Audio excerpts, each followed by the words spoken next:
ಕೊನೆ ತೀರ್ಪು ಸುಪ್ರೀಂ ಕೋರ್ಟಿಂದ ಬರುವಾಗ ಗಂಡನಿಗೆ 85 ವರ್ಷ ಆಗ್ತದೆ, ಹೆಂಡತಿಗೆ 80 ವರ್ಷ ಆಗ್ತದೆ. ಇದು ನ್ಯಾಯವೇ? ಎಂಥ ಸಮಾಜದಲ್ಲಿದ್ದೇವೆ ನಾವು ಬಂಧುಗಳೇ. ಇದಕ್ಕೆ ಒಂದೇ ಒಂದು ದಾರಿ, ನಮ್ಮ ಹಿರಿಯರು ಕಟ್ಟಿದಂಥ ಒಂದು ಮೌಲ್ಯ, ತೃಪ್ತಿ ಅನ್ನೋ ಗುಣ, ಕಂಟೆಂಟ್ಮೆಂಟ್ ಅಂತೇಳಿ. ಬೇರೆ ದಾರಿ ಇಲ್ಲ. ನೀವು ಹೇಳ್ಬೋದು ಇದು ಹೇಳಕ್ಕೆ ಸುಲಭ, ಆದರೆ ಅದನ್ನು ಜಾರಿಗೆ ತರೋಕ್ಕೆ ಭಾಳ ಕಷ್ಟ ಅಂತ. ನನ್ನ ಲೆಕ್ಕದಲ್ಲಿ ಕಷ್ಟ ಇಲ್ಲ, ಆದರೆ ಕೆಲವರು ತಿಳ್ಕೊಳ್ಬೋದು. ತೃಪ್ತಿ ಅನ್ನೋದನ್ನು ನಾವು ಅಳವಡಿಸಬೇಕು. ಇದನ್ನು ಮದ್ದಿನ ಅಂಗಡಿಯಲ್ಲಿ ಖರೀದಿ ಮಾಡಬೇಕಾಗಿಲ್ಲ. ನಾನು ಚಿಕ್ಕವನಾಗಿದ್ದಾಗ ನನ್ನ ಪೋಷಕರು ಹೇಳ್ತಾ ಇದ್ರು, ಇದು ಮಾಡು, ಇದು ಮಾಡಬೇಡ ಅಂತ. ತಪ್ಪು ಮಾಡಿದ್ರೆ ಏಟ್ ತಿಂದದ್ದು ನೆನಪಿದೆ. ಶಾಲೆಗೆ ಹೋದಾಗ ನೀತಿ ಪಾಠ ಅಂತ ಒಂದು ಸಬ್ಜೆಕ್ಟ್ ಇತ್ತು, ಮಾರಲ್ ಸೈನ್ಸ್ ಅಂತ. ಅದು ನನ್ನ ಪೋಷಕರು ಹೇಳಿದ್ದನ್ನು ಒತ್ತಿ ಒತ್ತಿ ಹೇಳ್ತಾ ಇತ್ತು. ಆ ಹಿನ್ನೆಲೆಯಲ್ಲಿ ಅಂದಿನ ಸಮಾಜದಲ್ಲಿ ಮೌಲ್ಯಗಳಿಗೆ ಬೆಲೆ ಇತ್ತು. ಇವತ್ತು ಗಂಡ ಹೆಂಡತಿ ಇಬ್ಬರು ಕೆಲಸ ಮಾಡೋರು ಭಾಳಷ್ಟು ಕುಟುಂಬದಲ್ಲಿ. ಕೆಲಸ ಅಂದ್ರೆ ಒಂದು ರೋಗ. ಅಲ್ಲಿ ಪ್ರಮೋಷನ್ ಆಗಬೇಕು, ದೊಡ್ಡ ಹುದ್ದೆಗೆ ಹೋಗಬೇಕು, ದೊಡ್ಡ ಪೋಸ್ಟಿಂಗ್ ಸಿಗಬೇಕು ಅನ್ನೋ ಹಿನ್ನೆಲೆಯಲ್ಲಿ ಅದಕ್ಕೆ ನಾನು ಅರ್ಹನಂತ ತೋರ್ಸೋಕ್ಕೆ ಆ ಆಫೀಸಿನ ತಲೆನೋವನ್ನು ಮನೆಗೆ ತರ್ತಾರೆ ಪೋಷಕರು. ಮನೆಯಲ್ಲಿ ಕಂಪ್ಯೂಟ್ರಲ್ಲಿ ಕೆಲಸ ಮಾಡ್ತಾ ಇರ್ತಾರೆ. ಮಕ್ಕಳಿಗೆ ಒಂದು ಐಫೋನ್ ಕೊಟ್ಟಿರ್ತಾರೆ. ಆ ಐಫೋನ್ನಲ್ಲಿ ಯಾವ ಮೌಲ್ಯನೂ ಇಲ್ಲ. ಮಾಹಿತಿ ಇದೆ, ಆದರೆ ಮೌಲ್ಯಗಳಿಲ್ಲ. ಯಾರು ಹೇಳ್ಕೊಳ್ಬಹುದು? ಶಾಲೆಗೆ ಹೋದಾಗ ನೀತಿ ಪಾಠ ಇಲ್ಲ. ಯಾರಿಗೆ ಬೇಕು ನೀತಿ ಪಾಠ? ಅದರಿಂದ ಹಣ ಮಾಡೋಕ್ಕಾಗಲ್ಲ. ಇವತ್ತಿನ ವಿದ್ಯೆ ನನ್ನ ಕಾಲದ ವಿದ್ಯೆಗಿಂತ 10 ಪಟ್ಟು ಉತ್ತಮವಾದದ್ದು. ಆಟಮ್ ಬಾಂಬ್ ಹೆಂಗೆ ಮಾಡಬೇಕಂತ ಕಲಿಸ್ತಾರೆ, ಹೆಂಗೆ ಬಳಸ್ಬೇಕಂತ ಕಲಿಸಲ್ಲ. ಆ ದುರಾಸೆ ಎಲ್ಲಿ ಹೋಗಿದೆ ನೋಡಿ. ಇವತ್ತು ರಷ್ಯಾ ಯುಕ್ರೇನ್ ಯುದ್ಧ ನಡೀತಾ ಇದೆ, ಯಾರಿಗಾಗಿ? ಇಸ್ರೇಲ್ ಗಾಜಾದಲ್ಲಿ ನಡೀತಾ ಇದೆ, ಯಾರಿಗಾಗಿ? ದೇಶಕ್ಕೋ, ಜನರಿಗೋ, ಅಥವಾ ಅಧಿಕಾರದಲ್ಲಿರುವಂತಹ ವ್ಯಕ್ತಿಗಳಿಗೋ? ನನಗೆ ಒಬ್ಬರು ಅಮೆರಿಕದಿಂದ ಒಂದು ಹಾಡು, ಒಂದು 6 ವರ್ಷದ ಹಾಡು, ಹುಡುಗ ಹಾಡುವುದನ್ನು ಕಳಿಸಿದ್ದಾರೆ. ಅದರಲ್ಲಿ ಆತ ಹೇಳ್ತಾನೆ, ನಾನೇನು ತಪ್ಪು ಮಾಡಿದೆ? ನನಗೆ 6 ವರ್ಷ, ನನಗೆ ಮನೆ ಇಲ್ಲ, ನನಗಿದ್ದದ್ದು ಒಬ್ಬ ತಾಯಿ, ಅವಳು ಇಲ್ಲ, ನಾನೇನು ಮಾಡ್ಬೋದು? ಎಷ್ಟೊಂದು ಅರ್ಥಗರ್ಭಿತ ವಿಚಾರ. ಈ ಯುದ್ಧದಲ್ಲಿ ಸೋಲುವುದು ಯಾರು? ಅಧಿಕಾರದಲ್ಲಿರುವವರಲ್ಲ, ಈ ದುರಾಸೆಗೆ ಒಳಗಾದಂಥ ಅಧಿಕಾರದಲ್ಲಿರುವವರು. ಬಂಧುಗಳೇ, ಈ ಒಂದು ಮೌಲ್ಯವನ್ನು ನಾವು ಅಳವಡಿಸಿದರೆ, ನಮ್ಮ ಮಕ್ಕಳಲ್ಲಿ ಅಳವಡಿಸಿದರೆ, ಈ ಸಮಾಜದ ಭಾವನೆಯನ್ನು ಬದಲಾಯಿಸ್ಬೋದು. ಸಮಾಜದ ಭಾವನೆಯಲ್ಲಿ ಬದಲಾವಣೆಗಂದರೆ 100ರಲ್ಲಿ 90% ಜನರು ಆ ಸಮಾಜದ ಭಾವನೆಗೆ ಒಳಗಾಗ್ತಾರೆ. ನನ್ನ ಕಾಲದಲ್ಲಿ ಇತ್ತು, ತಪ್ಪು ಮಾಡುವವರ ಸಂಖ್ಯೆ ಬಹಳ ಕಮ್ಮಿ ಇತ್ತು. ಆದರೆ ಇವತ್ತು ಆ ಸಂಖ್ಯೆ ಯಾವ ಮಟ್ಟಕ್ಕೆ ಹೋಗಿದೆ? ಯಾರಿಗೆ ಯಾವ ಕಾಳಜಿ ಇದೆ? ದೇಶದ ಕಾಳಜಿ ಇದೆ, ಸಮಾಜದ ಕಾಳಜಿ ಇದೆ. ಬಂಧುಗಳೇ, ಈ 2 ಮೌಲ್ಯಗಳು, ಒಂದು ತೃಪ್ತಿ, ಇನ್ನೊಂದರ ಬಗ್ಗೆ ಮಾತಾಡ್ತೇನೆ, ನಾವು ಅಳವಡಿಸಬೇಕು. ನಾನು ನಿಮ್ಮ ಮುಂದೆ ನಿಂತ್ಕೊಂಡಿದ್ದೀನಿ, ನಿಮ್ಗೆ ಕೇಳ್ಬೋದು ನಿಮಗೆ ಎಷ್ಟು ತೃಪ್ತಿ ಇದೆ ಅಂತ. ನನ್ನ ಪೋಷಕರು ಹೇಳ್ತಾ ಇದ್ದರು, ಇದ್ದದ್ರಲ್ಲೇ ಸಂತಸ ಪಡೆಯುವಂತಹ ಒಂದು ಗುಣ ಇಟ್ಕೊಳ್ಳಿ. ಹಂಗಂದರೆ ಒಂದು ಹಂತಕ್ಕೆ ಡಿಗ್ರಿ ಬಂತು, ಕೆಲಸ ಸಿಕ್ತು, ಇನ್ನೇನು ಬೇಡ. ಸಂತೋಷ್ ಹೆಗ್ಡೆ ಅವರು ಹೇಳಿದ್ದಾರೆ, ತೃಪ್ತಿ ಬೇಕಂತ. ಅದು ಸನ್ಯಾಸಿ ಆಗಬೇಕಾಗಿಲ್ಲ. ಎಲ್ಲರಲ್ಲೂ ಆಕಾಂಕ್ಷೆ ಅನ್ನುವ ಗುಣ ಇರಬೇಕು. ದೊಡ್ಡ ಹುದ್ದೆಗೆ ಹೋಗಬೇಕು, ಶ್ರೀಮಂತನಾಗಬೇಕು, ಏನೂ ತಪ್ಪಿಲ್ಲ. ಆದರೆ ಯಾವ ದಾರಿಯಲ್ಲಿ ಆಗ್ತೀರನ್ನೋದು ಬಹಳ ಮುಖ್ಯ. ಇನ್ನೊಬ್ಬನ ಜೇಬಿ ಕೈ ಹಾಕಿ ಅಲ್ಲ, ಇನ್ನೊಬ್ಬನ ಹೊಟ್ಟೆ ಕಲ್ಲು ಹಾಕಿ ಅಲ್ಲ.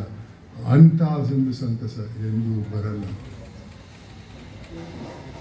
ಇದ್ದದ್ರಲ್ಲೇ ತೃಪ್ತಿ ಪಡೀರಿ, ಆದರೆ ದೊಡ್ಡ ಹುದ್ದೆಗೆ ಹೋಗುವಂಥ ಪ್ರಯತ್ನ ಮಾಡಿ, ಶ್ರೀಮಂತನಾಗುವಂಥ ಪ್ರಯತ್ನ ಮಾಡಿ. ಭಾಳಷ್ಟು ಆದಾಯ ಇದ್ದರೆ ಸಮಾಜದ ಬಗ್ಗೆ ಕಾಳಜಿ ಇಟ್ಕೊಳ್ಳಿ. ಇವತ್ತು ಈ ಕಾರ್ಯಕ್ರಮದಲ್ಲಿ ಒಂದು ಸಂಸ್ಥೆಯ ಸ್ಥಾಪನೆ ಆಗ್ತಾ ಇದೆ. ಯಾಕೆ? ಜನತಾ ಸೇವೆಗೆ, ಅವರ ಸೇವೆಗಲ್ಲ.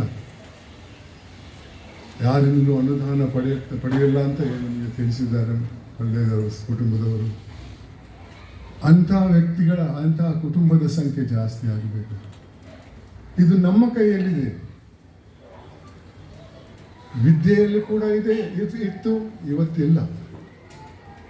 ಸ್ವಲ್ಪ ಗಂಭೀರವಾಗಿ ಯೋಚನೆ ಮಾಡಿ. ಏನ್ರಿ ಅವ್ರು ಹೇಳ್ತಾರೆ ಹೋಗ್ತಾರೆ.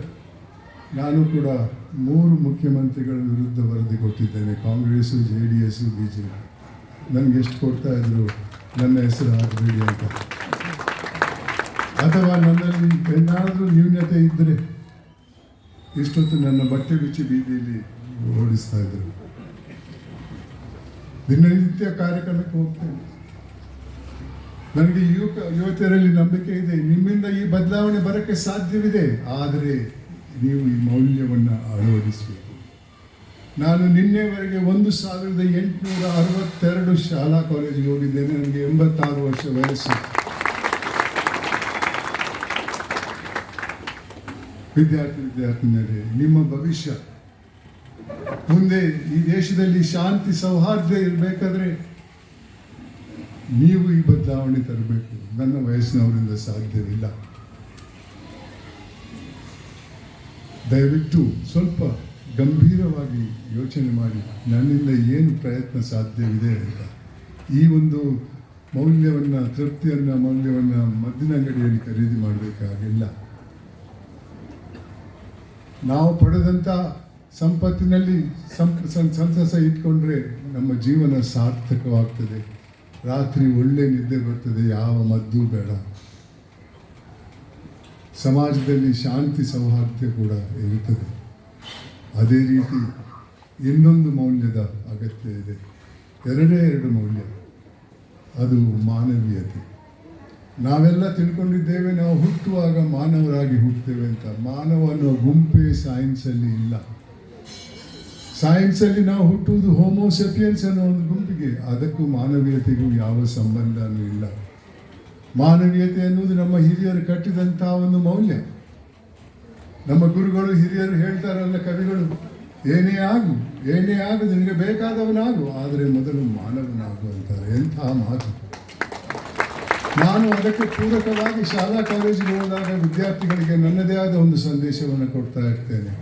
ಹುಟ್ಟುವಾಗ ಮಾನವನಾಗಿ ಹುಟ್ಟದೇ ಇದ್ದರೂ ಜೀವನ ಪಥದಲ್ಲಿ ಮಾನವೀಯತೆಯನ್ನು ಅಳವಡಿಸಿಕೊಂಡು ಸಾಯುವಾಗ ಮಾನವನಾಗಿ ಸತ್ತರೆ ಅದಕ್ಕೆ ಮೇಲ್ಪಟ್ಟಂತಹ ಗೌರವ ಯಾವುದೂ ಇಲ್ಲ. ವಿದ್ಯಾರ್ಥಿಗಳು, ಎಂತಹ ಸಮಾಜದಲ್ಲಿದ್ದೇವೆ. ಒಂದು ಉದಾಹರಣೆ ಕೊಡ್ತೇನೆ. ನೀವು ಕಂಡಿರಬೇಕಿಂತ ಉದಾಹರಣೆಗಳನ್ನು. 2011ರಲ್ಲಿ ಬೆಂಗಳೂರಿನ ಆಸ್ಪಾಸಲ್ಲಿ ಒಬ್ಬ ಹರೀಶ್ ನಂಜಪ್ಪ ಅನ್ನೋ ಯುವಕ, 28 ವರ್ಷದ ಯುವಕ, ಮೋಟರ್ ಸೈಕಲಲ್ಲಿ ಹೋಗ್ತಾ ಇದ್ದ. ಹಿಂದೆ ಒಂದು ಲಾರಿ ಬರ್ತಾ ಇತ್ತು. ಆ ಲಾರಿಯ ಒಂದು ಟೈರ್ ಪಂಕ್ಚರ್ ಆಗಿತ್ತು. ಆ ರಿಮ್ಮಲ್ಲಿ ಡ್ರೈವರ್ ಓಡಿಸ್ತಾ ಇದ್ದ. ಅದು ಆಕ್ಸಿಡೆಂಟ್ ಆಗಿ ಆತನ ದೇಹದ ಮೇಲೆ ಹೋಗ್ತದೆ. ದೇಹ ಇಬ್ಬಾಗವಾಗ್ತದೆ. ಆತ ಇನ್ನೂ ಜೀವಂತವಾಗಿದ್ದ. ಅಲ್ಲಿ ಹಲವಾರು ವ್ಯಕ್ತಿಗಳು ಫೋಟೋ ತೆಗಿತಾ ಇದ್ರು, ವಿಡಿಯೋ ಮಾಡ್ತಾ ಇದ್ರು. ಒಂದು ತುತ್ತು ನೀರು ಕೊಡಿ ಅಂತ ಕೇಳಿದ. ಯಾರು ಕೊಟ್ಟಿಲ್ಲ. ಆಂಬ್ಯುಲೆನ್ಸ್ ಬರ್ತದೆ. ಆಂಬ್ಯುಲೆನ್ಸ್ ಬಂದು ದೇಹದ 2 ಭಾಗವನ್ನು ಎತ್ತಿ ಬಿಟ್ಟು ಆಂಬ್ಯುಲೆನ್ಸ್ ಅಲ್ಲಿ ಹಾಕ್ತಾರೆ. ಮತ್ತು ಜೀವಂತವಾಗಿದ್ದ. ಆತ ಸಿಬ್ಬಂದಿಗೆ ಹೇಳ್ತಾರೆ, ನನ್ನ ಕಣ್ಣನ್ನ ವೈದ್ಯರಿಗೆ ಹೇಳಿ ನನ್ನ ಕಣ್ಣನ್ನು ದಾನ ಮಾಡಿ. ಎಂಥ ವಿಪರ್ಯಾಸ! ಅಂಥ ಘಟನೆಗಳಿಗೆ ಯಾರು ಸಿಗಬಾರ್ದು. ಆದರೆ ದಿನನಿತ್ಯ ನಮ್ಮ ಜೀವನದಲ್ಲಿ ಎಷ್ಟೋ ಸಲ ನಿಮ್ಮ ಮಾನವೀಯತೆಯನ್ನು ತೋರಿಸುವಂತಹ ಘಟನೆಗಳು ನಡೀತವೆ. ಆವಾಗ ನಮ್ಮ ಪ್ರತಿಕ್ರಿಯೆ ಏನು ಅನ್ನೋದು ಬಹಳ ಮುಖ್ಯವಾದದ್ದು. ಈ ಕತೆ ಕೂಡ ಕಟ್ಟುಕತೆ ಅಲ್ಲ. ಎಲ್ಲ ಪೇಪರಲ್ಲಿ ಬಂದಿತ್ತು. ZTV ಅವರು ಆತನ ತಾಯಿಗೆ ಒಂದು ಮರಣೋತ್ತರ ಪ್ರಶಸ್ತಿ ಕೊಡ್ತಾರೆ. ಆ ಪ್ರಶಸ್ತಿಯನ್ನು ಪ್ರದಾನ ಮಾಡೋಕ್ಕೆ ನನ್ನನ್ನು ಕರೆದಿದ್ರು. ಇದು ಎಲ್ಲ ಪೇಪರಲ್ಲೂ ಬಂದಿತ್ತು. ನಾವು ಮನುಷ್ಯರು ಅಂತ ಹೇಳ್ಕೊಳ್ತಿರ್ತೇವೆ. ಆದರೆ ಆ ಮಾನವೀಯತೆ ಎಷ್ಟು ಜನರಲ್ಲಿದೆ. ಅದೇ ರೀತಿ